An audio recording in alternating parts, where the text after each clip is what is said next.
How to use the OR formula.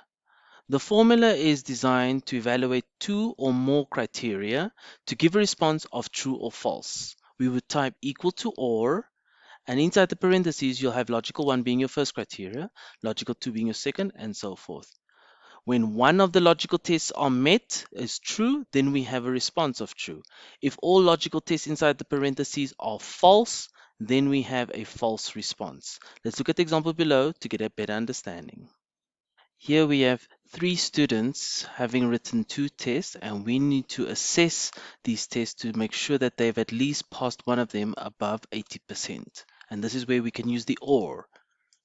So we would type equal to OR open parentheses, select first test, so it needs to be above 80%, comma, second test needs to be above 80%, close parentheses, enter.